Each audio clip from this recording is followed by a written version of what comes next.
All right, well, I think with it being 1 o'clock, I'll watch. So Jessie Lowry works with me at Hutton Settlement. She does all our communications and community outreach. There's Commissioner or Councilmember Cathcart. So we have both. Betsy, hey Michael. Thanks for joining us. Jessie's on and she's helping me administer. There's going to be a poll that we're going to do, trying to see if we can nail down a good meeting time. I know it's not a perfect world, but we'll do our best and hopefully the poll works. We'll see how that goes. So I'm not too technically savvy at Hutton, but Jessie sometimes makes me look good, like almost all the time makes me look good. So with that, I appreciate this. This is, we're coming off of 2 weeks ago from our roundtable with Council President Beggs, which was a good opportunity for the property owners to share some of the experiences. And I know a lot of that the council's hearing, but I think sometimes we as property owners think we're in our own little silos. I know Downtown Spokane Partnership has done a good job addressing them and sharing stories. But there were some eye openers when I was on. And if you weren't on that Zoom, I did send out the YouTube link. You can watch it. It's always available. But the hope is we're taking this conversation and we're going to continue. It's not going to stop. That's the plan, is that we just continue it. And one of the things, Tim Schwering's on here. He and I have chatted a little bit, and we felt that the best opportunity and/or venue to do this, it's like the neighborhood council model. And the neighborhood council model, for those that have attended those, I've attended both the Rockwood one and the Comstock one. Really just, a couple of things that they are responsible for. If you're not familiar, the neighborhood councils and community assemblies shall have the power to make bylaws and rules for the conduct of their business. The neighborhood councils and community assemblies shall act as advisors to the city council and the mayor. The Office of the Neighborhood Services shall act as a staff support for the neighborhood council program and as the liaison between the neighborhood councils, the community assembly, city council, the mayor, and the various departments. Now, unfortunately, our housing director, Cupid Alexander, he has been wonderful. So for those of you that have met him, I've really appreciated his energy, his background from Portland, and he's all in on this. But unfortunately, he is tied up today. It was just a short notice. I realize it's tough to make these work. Purposes also include, or duties and responsibilities of the neighborhood council will include reviewing and recommending an action, policy, or plan to the city council, neighborhood committee, the city council, the mayor, in the city, and the city agency, commission, or board on any matter affecting the neighborhood, and assist city agencies in determining priority needs for the neighborhood. Obviously, we're not a neighborhood, we're citywide, but we're commercial property owners that I think are sometimes left out of that conversation. And so the hope is that we have this venue, whatever this thing becomes, is this opportunity to keep the citywide commercial property concerns and issues or conversation going. So that is the hope. Where it goes, we'll see. But with that, on this call are several of those commercial property owners that were on the Zoom from a couple weeks ago. In addition, I want to welcome both council member Betsy Wilkerson, who's a personal friend, and I really appreciate her being on here, and her legislative aide, Mark Carlos, as well as council member Michael Cathcart, another friend, and his legislative aide, Shay Blackwell. Also joining us is Captain Singley. He is the captain and is downtown, the downtown precinct. And so it's nice to have him on because there's a lot of moving pieces there. And then I've already talked, Officer Tim Schwering is on. And I think, Chief Meinl's on as well. So thanks for joining us, Chief. And then in addition, I got introduced indirectly through Luis Garcia, who's the enforcement supervisor. He's joining us. He's going to chime in on a couple things a little bit later. And then our COPS executive director, Patrick Stryker. It's good to have Patrick. He came down to my office and shared some things that I think are going to help us as commercial property owners that I wasn't aware of, that are things that are tools that we can use. So moving down this agenda, I'm sorry, it's a robust agenda, but I'm going to try to keep things moving. But one of the things we're doing is tracking data and reporting, having a dashboard. And however that looks, let's see if my video went off. Sorry about that. My internet might be a little bit unstable and I might have to keep the video off. but is creating a dashboard that tracks them. We went to Catholic Charities yesterday for a tour. We went into the Jacqueline Haven. We went into House of Charities, and we also toured the Ed and Beatrice Schweitzer Haven. And we've learned a lot. There's a lot there. It's very complicated. It's overwhelming, but my concern is that we're tracking data in silos and we're not tracking it community wide. This is just me. I heard some numbers that Catholic Charities are touting, and kudos to them. But are we seeing it citywide? I don't know. So I want to address that. The education piece. I want to offer, and Captain Singley had offered, if we wanted to set up a ride along in the downtown area, we can go through him. If you go to the City of Spokane website, just Google Ride Along City of Spokane, you're going to find a link there where you can go through it. If you haven't done it, it's worthy of doing it. When Cindy ran for council president a couple of years ago, we had an opportunity to do that, and it was an eye opener, and it's worth it. Also, along the educational pieces, you'll see on the agenda, and matter of fact, I won't share it, but I did send it out, is the dates for the upcoming tours. And so hopefully, can you see that agenda okay? Yep. So you'll see the tours. We did Catholic Charities yesterday. If you want to join us on Family Promises, please let me know. They want an RSVP list. And then tomorrow afternoon, we're going to do Volunteers of America, and they have 2 of the havens as well. So we're going to try to go through also discuss the new Hope House that's being built on 3rd Avenue. And then UGM will be next Tuesday. And then Salvation Army, we had to move, unfortunately, but it'll be Wednesday, March 31st at 9 a.m. Always open to others. I know those aren't all inclusive. I mean, there's others out there, and if there are more, let's talk about that. So with that, now I'm going to try to get to this meeting date. So Jesse, if you can launch that poll, I'm going to stop share, and hopefully this pops up. So really, it's one poll, but 2 questions. And hopefully we can nail it down. This isn't perfect, but if you can, the first question is, what week within the month are you most available? Really trying to nail this down. Cupid Alexander shared some of his time. I'm building it around him a little bit. I want to be flexible. I know that Zoom, we want to keep these Zoom because it makes it more convenient. So hopefully that works. And then, really what time of day? Most of the neighborhood councils happen in the evening. And I want to add in chat if you have other ideas on those tours. Thanks, Michael. And then if you have times that aren't on there and you just want to share a time that works, put it in chat. That's what the chat's for. So go ahead and use that. Then finally, before I turn it over, communication. We have a Facebook group page. Patrick Stryker helped with that. It was a great idea. It's a good tool, but not everybody's on Facebook. I get that. Emails can be burdensome, and I think we can get bogged down with emails, and I hate to do that.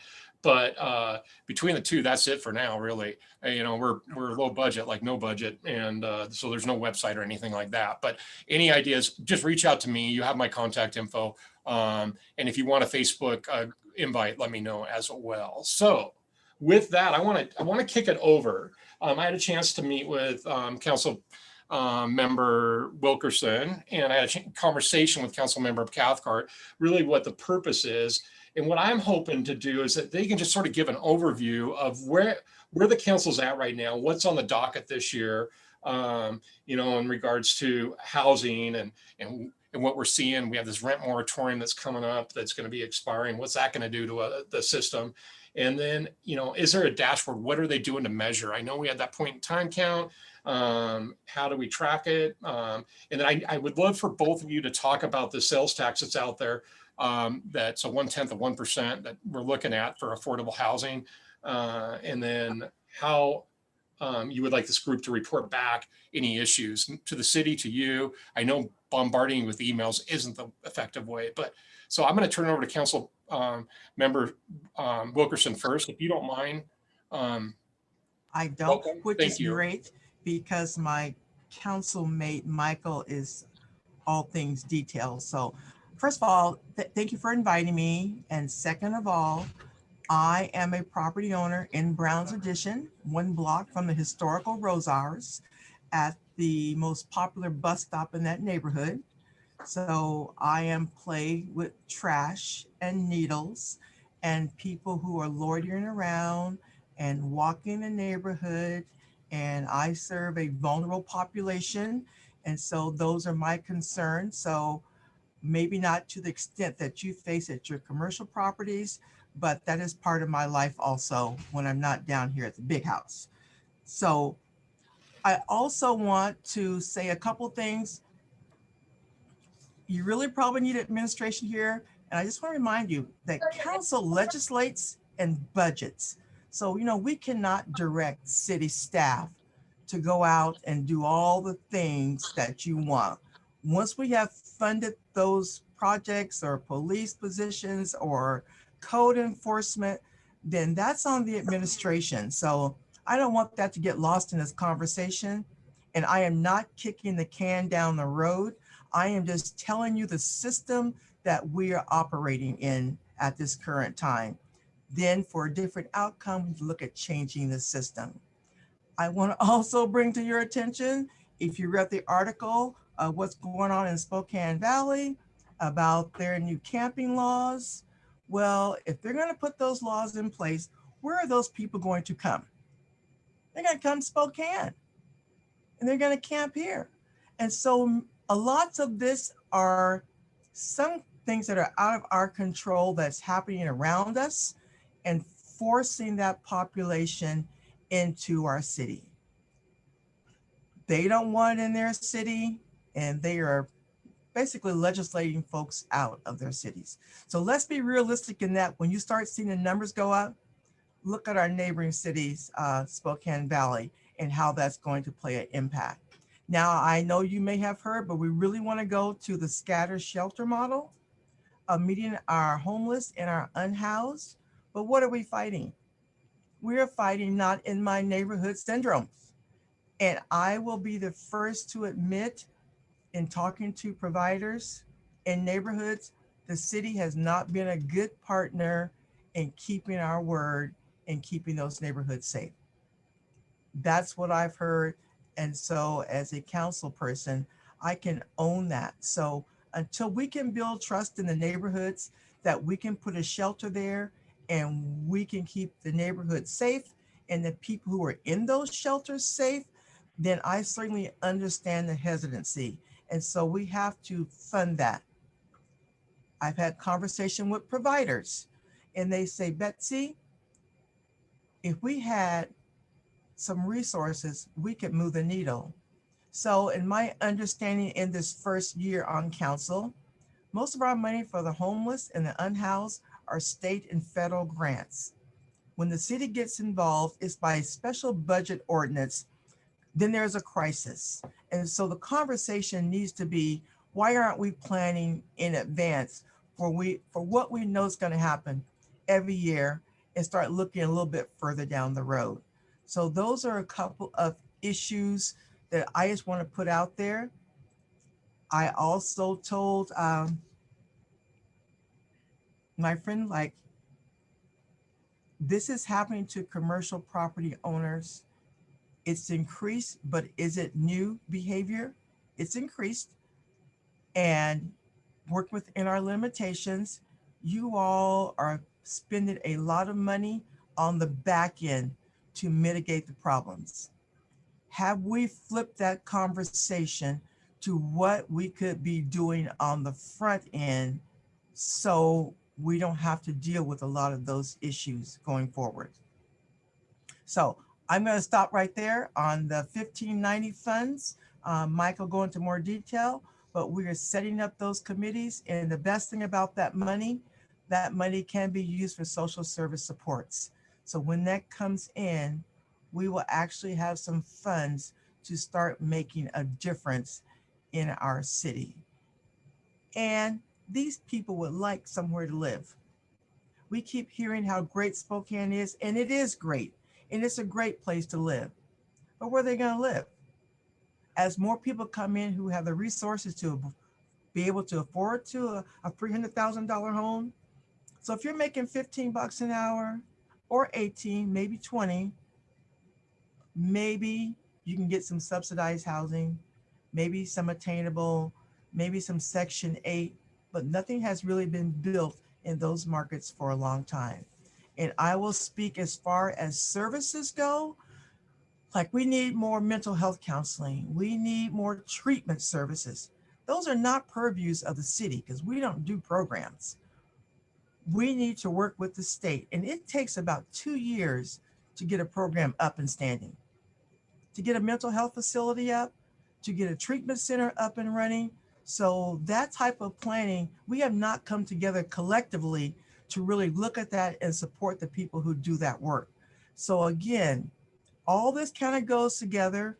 We have operated in silos, but until these conversations happens and we're willing to step up and lean into the city, yay, I'm all for that.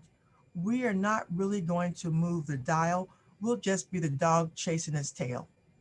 So with that, the questions that you really asked here of Mike and I are really administration questions because that's where the action is really happening is on their side of the house. And so I'm really sorry Cupid can't be here. So I will take any questions you have for me. Otherwise, I'll let Mike step up and go into a little bit more detail on the 1590 since he's working more closely with that. And that we are developing a dashboard. It's not perfect, it's outward facing, and it's not real time, but we are trying to get there. I left with a suggestion 311 that we staff that 24 hours a day. That was what I brought to the table because the people that we're trying to help do not have the technology or the broadband or somewhere to plug in their phones. So, and they need human help. And guys, when we're trying to help this population, it is a significant investment when you're trying to help people change their lives. So if we're going to try to do it on the cheap, our outcomes are not going to be what we would like them to be. Mike, I will kick the can over to you unless there's questions for me. I can pop in, and if anybody has questions after, we can both try to address those. I guess I would have just a slightly different take on the council versus administration. I mean, I think the administration enforces the policies that the council passes, or perhaps the state. And the limitations that are placed upon us by the courts obviously make that really complicated and difficult. But still, the council I think does have a role. I mean, just last year we banned the use of mosquito devices, which specifically were used by commercial property owners to try and protect their properties and their customers. And so council obviously took that issue up, played a role in that, and made it just a little bit more difficult, I think, for folks to try and prevent some of those activities taking place in front of their storefronts downtown. Sit-lie is a policy approved by the city council. And in fact, it's probably one that needs to be expanded citywide. It only applies to kind of the core right now. And so I think that's something that we really need to look at. Really, and it's not that it's being overly enforced right now. That is an administration side issue with SPD, but it gives our officers a tool to then make that contact, I believe, with the individual or individuals who are camping or violating that ordinance and try to direct them to services. So if you eliminate those types of tools, then I think it's just going to make it more difficult to direct folks to the services that they need. In fact, Chief Meidel sent a really interesting email to me today, kind of highlighting just an example of this with one individual in particular downtown that had was just not willing to leave the streets, and even though there was shelter space that person could visit. So I think what we need are just really good solutions that are presented that the council can take action on, that we can advocate for if it's something at a higher level of government. But we do have, I think, a role there to play. And so it'd be just beneficial to get more ideas and thoughts and input from you guys and others as well. On the housing side, yeah, there's a lot of conversation. I don't know exactly where it's all going to go in the end, but we're looking at a number of things for hopefully addressing the housing crisis that we're facing right now in our community. There's some proposals to look at some comp plan changes potentially. There's some proposals to do some additional planning around our centers and corridors. There's there's a number of things like that that are being looked at. Ultimately, the Plan Commission will have to look at those, analyze a lot of those ideas, and come back to the council with their recommendations for how to proceed. And so that can take a few months to, frankly, years, just depending on staff availability and whatnot. And right now, we just don't have enough planning staff to really do everything. So that is a hiccup as well in that process. But I'm pushing really hard to expand the supply of housing. I think that that is, above more than anything, one of the best answers to addressing the housing crisis in terms of affordability and choice. You know, it really is a supply and demand issue. And I think if you're looking at housing in some of these larger cities, Seattle, the Bay Area, you'll see that rents are actually declining, which that has not happened in a long time. And it's because, you know, suddenly the demand is not there that they had before, and there's more supply, so the costs come down. And I think we have to do the opposite. We need to increase the supply to address the demand so that those costs can come down, and frankly, so that there's more options for the people that live in our community. On 1590, I think we're hoping to be able to address some of the struggling populations with some affordable options for housing, whether it's on the rental side or on the attainable homeownership side. I think that's really important. But again, if we're building developments that include multiple units, we don't have a ton of places in the city remaining where you can do multifamily projects and have some flexibility for some of these larger, unique kinds of products. You know, whether it's a townhome product or cottages or some sort of just an apartment complex. You know, we're just lacking the available zoning to be able to accommodate more of that. So there's a lot of stuff there. But on the 1590, there's a subcommittee that's being put together of the council, and that includes a number of folks from the community, including builders and those who have experienced difficult housing-related issues in their past, various experts. And then there's also going to be a technical committee to go along with that to help putting the specifics of the program together. But there's still a lot of questions, a lot of unknowns in terms of the financing and how all this will come together. There's no set plans in terms of what the programs or investments are going to look like, what percentage will be rental, what percentage will be ownership directed, what percentage will be, you know, just assistance programs or administration. All of that's still being looked at and worked out. We don't have answers. And I believe we're just starting the tax collection April 1st with that new additional 0.1%. So there's no money in the account yet. It won't even begin to collect until April. And so the estimate is about 5.5, maybe as high as 7 million a year that this will generate.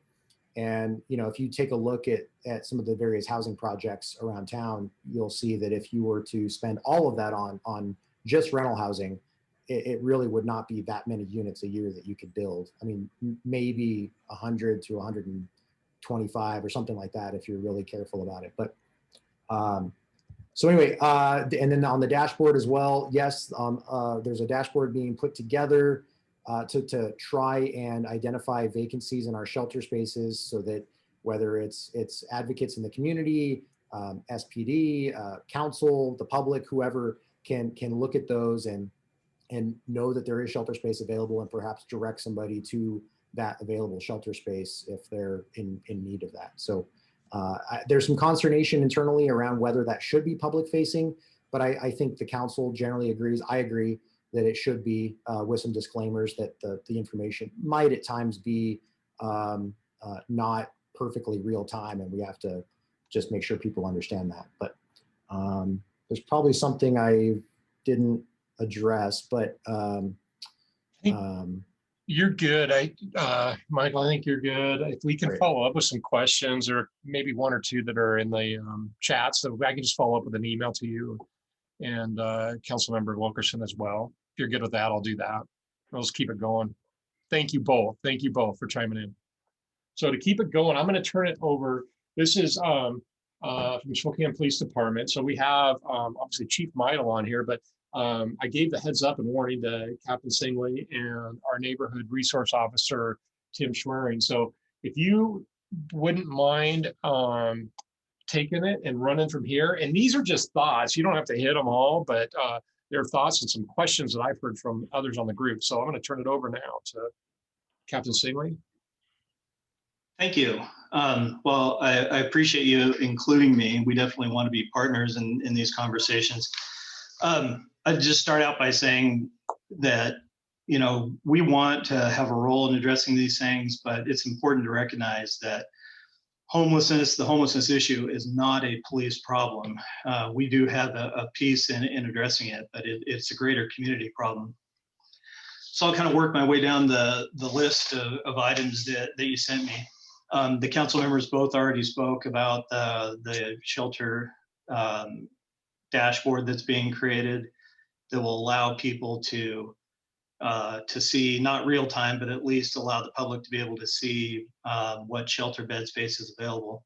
Right now, we have an internal database that we use for police to know what's there, but that, other than relaying that verbally to people we come across or outreach doing that, it's difficult for people to know what's available. Sit and lie. Sit and lie is very challenging for us to enforce right now. And one of the main reasons for that is everybody's aware of the Boise case that put a lot of restrictions on enforcement. And due to COVID restrictions, there's very little shelter availability during the day for just daytime drop-in space like we used to have pre-COVID. House of Charity, City Gate, some others used to be available, and we could use those to engage in enforcement and sit and lie. So until COVID restrictions are eased or we get some additional daytime shelter space, it's very difficult for us to enforce that. You asked about the Supreme Court's decision to strike down the felony drug possession law. That is definitely going to be impactful to us from a law enforcement perspective. We can no longer make any arrests for simple drug possession, and we cannot engage in any law enforcement activity related directly to drug possession. And obviously that's a big problem right now. So that's going to have a real negative impact on us, really statewide. I do know that there is a legislative fix being proposed. I don't know at what state that is at in the legislature, or obviously what the outcome will be. They can correct it, and hopefully they will, which will make it so that we can use that law enforcement tool once again. You had asked about aggressive panhandling boundaries, which I emailed to you just for ease of reference. You can send that out to the group if you like. It's basically downtown, similar to Sit and Lie. It goes a little bit further north up to, I believe, Boone, but it's primarily downtown.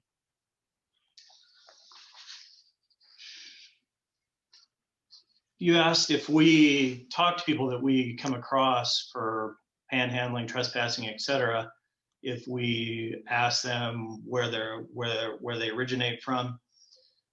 We don't have a standardized form that we complete, but it's certainly something that we do regularly ask folks that we come across downtown.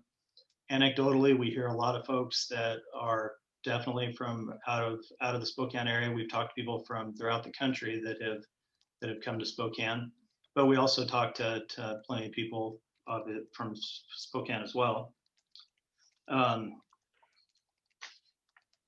F is a little bit tricky. You asked about, are we seeing the transient population growing?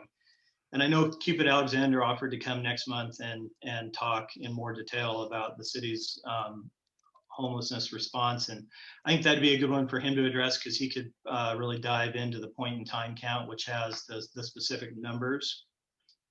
I can tell you that anecdotally, it appears we have more on the streets, but again, much of that could also be related to COVID restrictions, where there are fewer available resources for people to utilize during the day.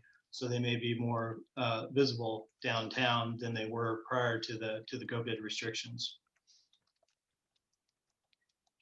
What is and what isn't working? Well, right now, I think, as I highlighted, the COVID restrictions are really presenting a lot of difficulties for us. So our outreach providers have scaled back what they're doing. Geiger's cleanup crew downtown is suspended currently because of COVID. Community Court has curtailed their operations. So have Municipal and Superior Court. Outreach providers, all of that has had a negative impact on this problem downtown and really citywide. So I think what is working to a degree really is the pod and our good working relationships that we have with our other partners, code enforcement, Downtown Spokane Partnership. They partner with our team 3 days a week, and the city's litter crew 3 days a week. And we go through and we clean all the viaducts. DSP comes behind us and they sanitize the viaducts. So those types of things I think are working, and we can be more effective when some of the parts that aren't working as well or that have had to curtail their operations due to COVID come back online at their normal levels. It will certainly bolster our abilities to deal with these issues downtown. And then finally, you want to know what we recommend property owners to do regarding encampments. We want them to call 311 because that's kind of our central repository to look at all this information and then staff the pod or the city's litter crews accordingly. And then secondly, if they witness property crimes, we want them to call Crime Check and report those to us, because from a resource perspective, when we're looking to allocate our resources and what we're going to focus on as missions or hotspots, if folks aren't reporting those things to us through Crime Check, then it puts the blinders on us and we don't know where those problems are. And then certainly for violent crime or any in-progress crime, we want people to call 911. So that's kind of my brief response to those. The chief or Officer Schwering or Luis, they may want to weigh in on those topics as well.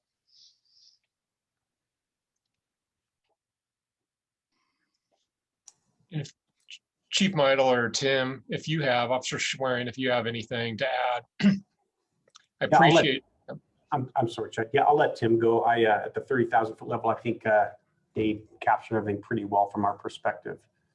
Okay, thank you. Thank you. I don't know if I have anything to add to that. I mean, I think that was a pretty good summary of kind of what we're dealing with. I mean, I think the main issue that we're seeing, and I don't know as far as where the data is being mined as far as the transient population in Spokane, because I mean, it's kind of well known that a lot of people are coming to Spokane from other jurisdictions with the Spokane Valley, other counties, and even other states. And it seems to be just even on the amount of people that I come in contact with from out of state is fairly high. And I don't know if they are, I mean, once they're here for 3 months, are they considered from Spokane, or how does that work? Because it definitely seems like we are importing that issue. Do you know, a question, when there is when Spokane police trespass, say a homeless person, or there's interference, pedestrian interference, do we ask them at that time, where are you from? Can we ask that? And, and what brings you here? We can, and I don't know if that's part of what's maybe, I don't know if that's skewing the data or not, but I mean, I know if you, at least for how I was trained and I know how most people do it, is if someone is, if there's a sighting somewhere, if someone's getting cited, sorry, my phone got a little weird there. If someone gets cited and they're from, let's say, California, but they're now living in Spokane, but they're homeless, we will just put Spokane, Washington on the ticket. So I don't know if that is skewing the data or not, because they're no longer living in California. They're now here. Okay. Thanks. Well, yes, I can add to that a little bit. The point in time count, it doesn't take into consideration any of our law enforcement contacts, and that's the main tool that they use to determine the demographics of the homeless population. So as Tim said, we will typically ask people, and they're, in order to mine the data, they could pull addresses, but that varies wildly on what they tell the officer. Our officers downtown will regularly ask people we come across, where they're from, and we will put that in what a Smart Force entry, which is our internal database. But again, it's anecdotal. It's not. In order to do that from a police perspective, I think we would need to have kind of a check the box for somebody out of the state or out of the county or something in order for us to go back and really thoroughly compare those numbers. Okay, thank you. No, I think it's one that I don't know if we know the actual story, but to Chief Meidel, to you, Captain Singley, and to Officer Schwerin, thank you for being on. And I want to reiterate the group on last 2 weeks ago are grateful for the service. And one of them I'll never forget, Larry H. Miller said, they reported some unbelievable stuff during COVID. And the comment was, I didn't think, I love Spokane Police Department and appreciate them. I never thought I'd have to get to know them this way. And it's because of what they're dealing with down there. So thank you for that. I appreciate it. I'm going to move along. So Executive Director Patrick Stryker with Spokane Cops, and they're here as a resource. They're able to provide tools. And there's one that I shared on that Facebook page. It's a log. I will say that one of the challenges we've had, I managed 22 properties for Hutton. Looks like my video. Did I freeze up? Can you hear me? Okay. Hey, Jess, can you hear me? We can hear you, but okay, sorry about that. But your face is frozen, Chad. My face is, it's better to go away, actually. It's ugly, frozen like that. That's not good. But I will keep going. One of the things that I didn't know, that I try to train our tenants is to call crime check and or report 311. And one of the things that Patrick Stryker brought to my attention is a log can be actually turned in or submitted to Spokane Police Department for any crimes, because our tenants feel like when they call that nothing happens. And it's the data that counts that I keep enforcing. We got to report it. Otherwise, we're going to show that there's no activity in that area. So that was one of the ones. But I'm going to kick it over to you, Patrick, if you can share, just a little bit the mission of what you do, as well as any resources or tools that are available to this group. Sure. Thanks, Judd. So I'm Patrick Stryker. I'm the Executive Director of the COPS program. I'm sitting here with Sandy McIntyre, my programs manager. We've got 9 cop shops around town, and we're a resource. Most of these shops are run by volunteers, but there's an NRO in each one as well. And we've got a number of different programs, but there's a lot of things that we can do on our end to help businesses. One of the programs is called Business Watch. It's kind of like Block Watch, but it's for business. And really, in many regards, what we're doing right here, right now is kind of Business Watch, the idea of getting businesses together, talking through what are you seeing, what can we do about this, what are the resources, what does the law say, what is all these things, so that businesses can run a successful business. And so I would encourage you, if you've not signed up for Business Watch, please do so. You can go to our website at SpokaneCops.org and look under programs. There's Business Watch. You need to actually do an application. It's very simple, but we just need that, and then we can get you window stickers. We can keep you in the loop on trainings and things as they come up for businesses, and keep everybody in the loop. So we want you to do that. Chud had mentioned the activity logs. Those are pretty important. As he said, everything comes down to data. I can't tell you how many times I've been in a meeting where, we hear, whether it's houses or businesses or whatever, complaining about a problem, but when you run the report, sometimes the NRO will say, okay, we're looking over the past 2 years, we got 3 incidents that have been reported or whatever. And people will say, well, I'm seeing it all the time. Great, you might be seeing it, but if you're not reporting it, if you didn't report it, it didn't happen. It's as simple as that. And so we've got those activity logs. I think, Chud, you put those on the Facebook page. Well, I think, isn't that where they were? Yeah, I put it on the Facebook page, and I can send it out. I'll follow up with a few things to the group after this meeting. And those are from our NROs, and those are great to fill out every time you see anything. Just fill out that log of what you're seeing. If it's cars, and there's a spot for license plates and descriptions of vehicles or people or what you're seeing, and then we can get those to the NRO, and that's the information that they need there. So make sure you filling those out, that your staff are filling those out. If you've got a lot of issues, you may have heard CPTED, Crime Prevention Through Environmental Design. That is so critical to crime prevention. In terms of bang for your buck, I would argue SEPTED is probably the greatest thing out there. It's the idea that through some simple changes in an assessment of looking at your property and what are those simple things you can do that act as a natural deterrent for crime, SEPTED is huge. My staff and a number of my volunteers are certified in SEPTED. If you'd like us to come out and do an assessment in your business, let us know. It's free. There's no charge.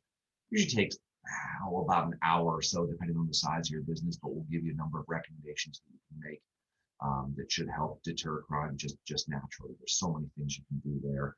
And then, of course, I tell people all the time, if you have like a staff member that becomes one of my volunteers and you want to borrow one of our cops' vehicles, I will let you take one to your business for a few days at a time. I know sometimes businesses like to do that because it just acts as a deterrent.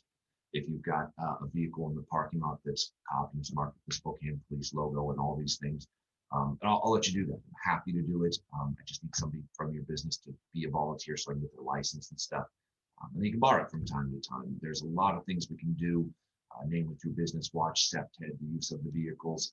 Our volunteers do what they call NOP patrol, NOP, Neighborhood Observation Patrol.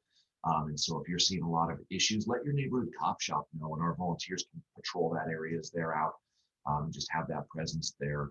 Unarmed, they're volunteers, so they're not going to be making any arrests or anything, but they can observe and report. And as they're seeing things, they can report it back to you, report it to their NRO in the cop shop, things like that. So a lot of resources out there that come at little or no cost to you that we can do, and things that you can do yourself, that we just want to make sure that you're aware.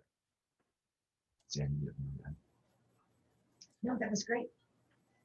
She gets a raise. Hi, Chad. How are you? Good. How are you doing? Good to see you. Good to see you. Thank you for joining us. And I'm going to follow up with the group, and I'll send out an email to even the property owners that aren't on today's Zoom with the resources you've provided. So thank you both. Yeah, and I can post stuff to the Facebook pages. Great. Thank you. Thank you. All right, moving along. So obviously Cupid Alexander was going to be on today, and unfortunately he had something come up, but he's committed to being part of this group. But with that, I had a conversation with Darren Watkins. Darren Watkins is Government Affairs Director for the Spokane Association of Realtors, who just commissioned an affordable housing report. And in addition, has done some homeless surveys over the past. And I wanted him to, if you could go ahead and share, Darren, on some of the recent work the Spokane Association of Realtors have done and updates that you have. I'd appreciate it. Thank you. I want to thank you very much for inviting me to the group. This is the snapshot I want to reveal to you about the dire need for housing in Spokane. At many corners, I can tell you that every single one of our major social issues facing Spokane today is entirely wrapped around housing. How dire is the issue? We recently held a Spokane Housing Needs Summit, and these are the numbers that are truly terrifying. We are now have seen a 67% increase in the median price of housing in Spokane in just the last 5 years. In raw numbers, that means it went from $179,000 in 2015. That same house today costs you $310,000 to $320,000. Our inventory at the same time has been reduced by 94%. In January of 2010, we had as many as 2,800 homes on the market. Today, we have 130. And in raw numbers, that means there are currently 3 homes for sale under $250,000 in all of Spokane County that qualify as FHA. At the same time, we've demonstrated needs for people. We have over 45,000 people currently living in rentals that would love to have a place to live and buy. There's just nothing available. As a result, we have 1% vacancy, and those vacancies are also reflected on those housing prices. They're seeing 50% increases in rent, and the numbers of people who are dramatically impacted by housing and housing burdened are just skyrocketing. So where does that, just to put you in context, Spokane for almost a decade was the #1 city in the country for housing affordability, #1.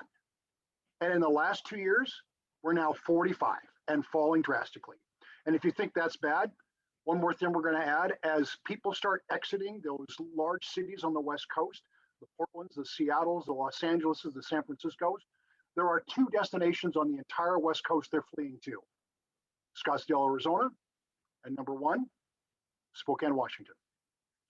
We are about to see the most leaned into problem of housing ever in the history of Spokane. You're going to see prices continue to skyrocket. You're going to see more and more demand. You're going to see less places for your families to live. It's not going to be pretty. We are working so hard to get this voice out there because we really truly need to address this. One of the downsides of that is homelessness. That is a direct impact from the availability of housing. So if you might allow me for a moment, I'm going to take off my Spokane Association of Realtors hat. I want to talk to you about a homelessness project. In my background, I'm a former television journalist. I worked for a decade over in Seattle at King Television and for NBC. At the same time, I also hold a degree from Washington State University in social research. And I wanted to share with you part of a project that we engaged with back in 2019. And I will tell you the difficulty of this was that the project was shut down because of politics. From March until November of 2019, we wanted to find answers to things that just didn't seem right. We were told that the populations hadn't really increased, and yet there was a dramatic increase in the number of homeless people on the streets of downtown Spokane.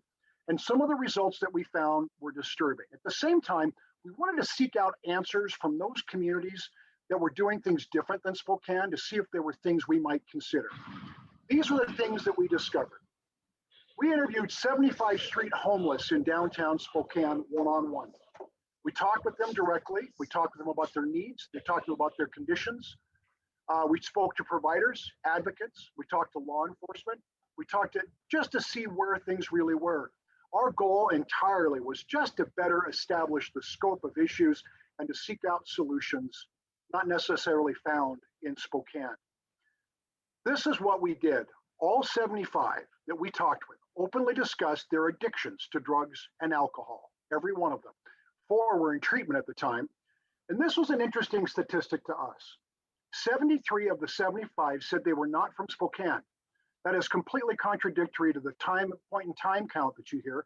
And as we asked about the point in time question, the question really isn't where are you from? The question is, where did you last put your head on a pillow in a bed?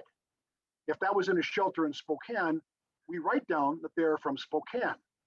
Now, we also discovered that many suffer from narcotic-induced mental illness as a result of their addictions. And I think most disturbing to me was each one of them spoke about being the victim of crime. And when I say crime, we're talking about theft, assault, rape, stabbings. They were all very common. Even more concerning, 85% of them say they have armed themselves to protect themselves from other homeless. Spokane area charities in 2019, if you go back and look at those that are registered as charities in Spokane providing homeless services, they totaled up about $75 million annually on shelter services. We asked for estimates of police, fire, ambulance, medical costs, and we were roughly given a number of about 15 million. So we're about $90 million to $100 million already being spent in Spokane on the homelessness issue. And if we look at who the primary providers of that, the lion's share of those charities was Catholic Charities. They've engaged in a project called Housing First. There's been 5 shelters built in the downtown core area that address mostly just trying to get people into housing as a way of a first step towards getting them on the pathway towards success. Unfortunately, just last month, Expanding the Toolbox was a project issued by U.S. Housing and Urban Development, and it expands to the challenges with the Housing First models. And in fact, it goes so far as to say they were failures. These are some direct quotes from that study. The federal government's policy shift in 2013 to as one-size-fits-all approach has not worked to reduce homelessness. Policies do not address the real root causes of homelessness. You combine that with high housing costs, you've exacerbated the homelessness condition in America. And I can tell you that every one of our presenters at the Housing Summit said that we have overregulated markets in Spokane. You cannot build a home in Spokane the same way you can in neighboring Kootenai County, in outside parts like Airway Heights and in Liberty Lake. And in fact, our policies have driven much of the growth in Spokane now out of our state. And as many community leaders are now coming to realize, the status quo is simply not working. And that apparently is the same thing for Spokane. So what were the recommendations for Housing Perk? We need to re-look at how we streamline services. We need to stress the importance of work. And when they say work, it really does boil down to being self-sufficient. Mental health and trauma are a key part. Many people who suffer homelessness are here because they have gone away from wherever they were at. They have blown up relationships. They have blown up family connections. And many are often transitory, looking for some place to go. Many, in fact, are as a result of some trauma that has happened in their life. Affordable housing is critical. Prevention strategies to try to keep people from being homeless in the first place are important. And then strategies for exiting incarceration. Specific programs need to be, you can't do one size fits all. It needs to be designated to these key areas: families, women, children, veterans. What are some of the alternative solutions that we're not addressing in Spokane?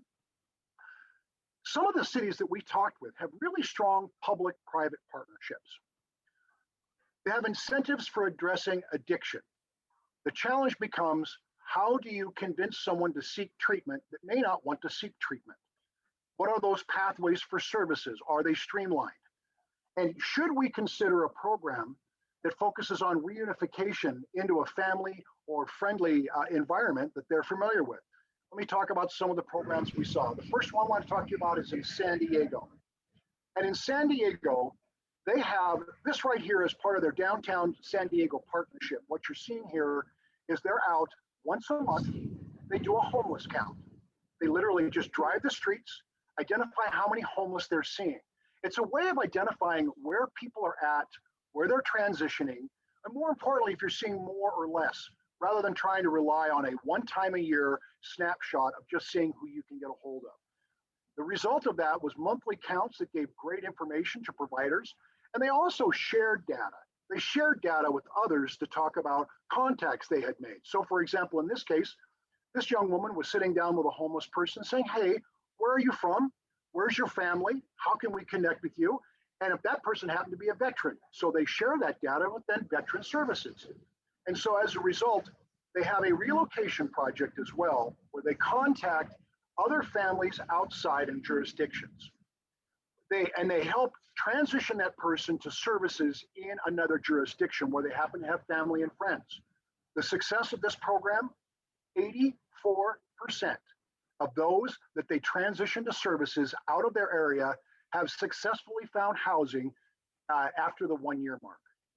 We went to Marysville. Maryville uses a combination of police and mental health care teams, similar to Spokane, but this one has a different twist to it. They actively engage folks that are homeless, and they have a 3 strikes policy. And in every engagement, they ask them this question. So what are you doing to find help? On the 3rd time they visit, if they still haven't found help, they give them the option. We'll have to take you to jail for whatever outstanding warrants or crime or whatever that they have on their record, or you can seek services. This program was developed as a citizen initiative using the .03 money for public safety. They're using enforcement to compel change, but they also have a pathway of services that is more linear. Everything from 72-hour detox facilities that streamline into 14-day transition programs, that streamline into 6-month housing, that streamlines into 1-year housing counseling services for re-engagement with the community and finding jobs and placement. That's just an overview real quick over what we had seen and developed here in Spokane. Were you able to see that screen just now? I'm so sorry if you were not able to do that. I apologize. Me and my silly services of being able to share the screens with you. I'll make that available to you, Chud, if you'd like to see the video and the things that we worked on. It was an interesting conversation with other communities to see what they did. And what became very clear to me, what Spokane needs are these 3 things. We need better information. We cannot hang our hat on a once-a-year point-in-time count. So for example, the point-in-time count says you have 1,200 people. We have 3,000 mailboxes just at the Union Gospel Mission. We need better pathways for success that include the consideration of treatment, housing, and counseling. And we need to treat this as a public health challenge. And I think through all of this, we need to embrace these systems that foster change. I will tell you this, it's just my opinion, that the people that I talk with involved in human health services in Spokane are afraid to talk to each other. They're afraid to talk about things. We have law enforcement that can tell you that there are crimes that happen at our shelters, that they've seen everything from meth labs to stolen property rings. But that's a difficult thing to talk about because you don't want to disparage the services that are working and trying. We have mental health counselors that would love to find places to put those who are in need of emergency services, but they spend 7 to 8 hours of their day trying to find shelter beds across the state. Instead, they've worked out a temporary arrangement, if you will, with the hospitals, so that the hospitals can actually take on 72-hour detoxing because most of the mental health issues that they see on our streets are in fact narcotic related. So I just think the key, and I'm going to give this credit for this to to Betsy Wilkerson. In a conversation we had about this once, she said to me, Darren, it's about leadership. We just need a group to step up with leadership to try to drive these initiatives. And Chud, I want to thank you. I think that this might be a great place to start those conversations and be that impetus towards truly making the change that our city desperately needs. Thank you, Darren. I'd like to get a recap from you if possible, so I can include that in my follow-up on the 3 points and then that video as well from Marysville. If I can get all that from you, I'd love to get that out to the group. But thank you for jumping in. That was a 24-hour notice, and you jumped in. I appreciate it. So thank you. Well, I'm saddened that you couldn't see this. I had video from San Diego and Marysville and talking points, and I'm really sorry that technologically it just didn't connect. I think it worked just fine. No worries. If you can get that, though, I'd love to forward that on to you or forward it on to the group. So thank you. Commissioner Kearns just came off another commission meeting, and he is on, and I would love for him to share a little bit about the county, what, the funding mechanism, what, where they're at on this at the table. And I appreciate his leadership. So Commissioner Kearns, if you don't mind. Yeah, no, and just want to say thank you, Chud, for the opportunity to come and speak at today's meeting. Do want to apologize that I was literally I just jumped on about 4 minutes ago. My previous SRLJC meeting ended up running very long today, so do apologize. Just got the tail end of Darren's remarks there, but I've heard Darren talk about homelessness and all the issues. I mean, multifaceted issues surrounding it, and so I am sure whatever he shared with you was very good. I've received many Reader's Digest versions of it in the past. So, but yeah, Chud asked me to talk about just funding and kind of how much money flows into homeless services from the county. So reached out to some of our staff. So on it primarily goes through our community service, housing, community development department, which is run by Kathleen Torella.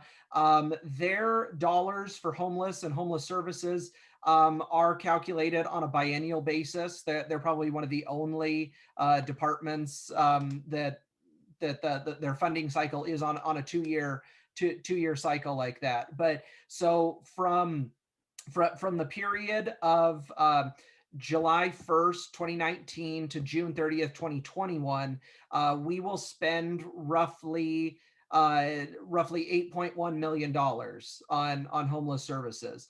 A chunk of that as well, that this does include a subcontract that we do have with the city of Spokane for homeless services. So we pass through about 25%, so a little over $2 million directly to the city of Spokane to administer those in a number of programs that they offer. I will point out that $8.1 million is over a $2 million increase on what we spent the previous biennium. Previous biennium, we spent just over $6 million. This biennium, it's just over $8 million. In addition to that, on top of our biennial expenditures that we spend on homelessness, we were able to utilize a pretty good sized chunk of CARES dollars that we received.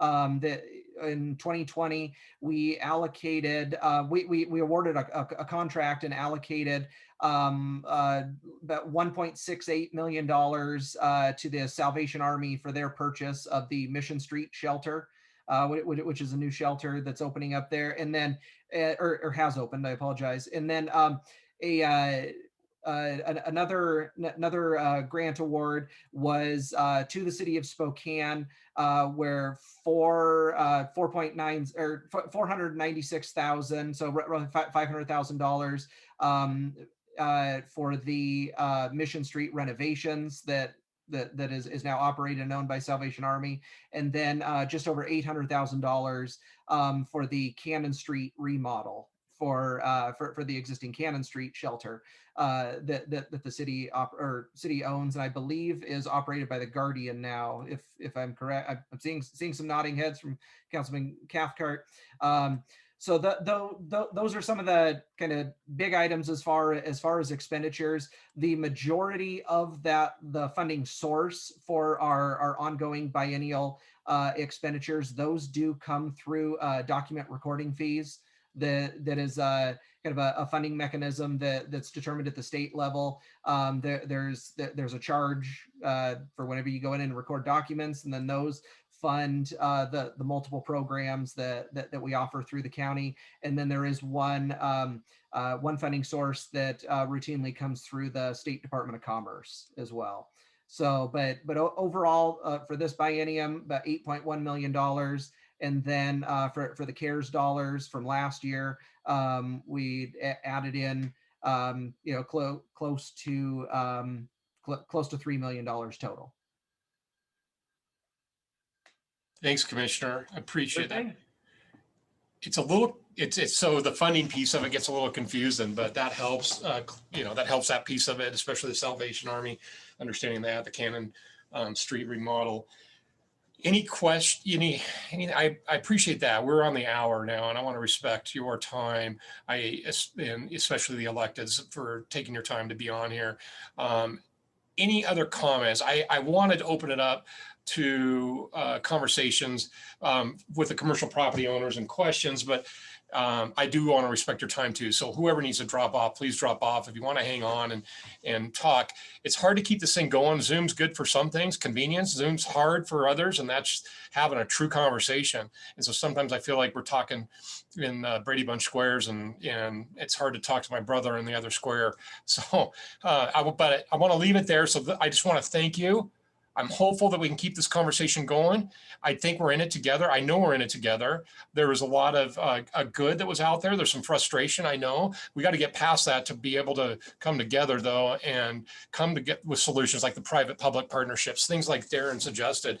And so I think at this next point, we really got to start putting these solutions out there and talking through what this might look like. But I agree, data is everything. That's in business world. That's what we drive our decisions, and we need good data. And I'm not confident in it. What we got from Catholic Charities yesterday was their numbers, and I appreciated their numbers, but it wasn't the community's numbers. So with that, any other comments, closing comments? Anybody want to chime in on something?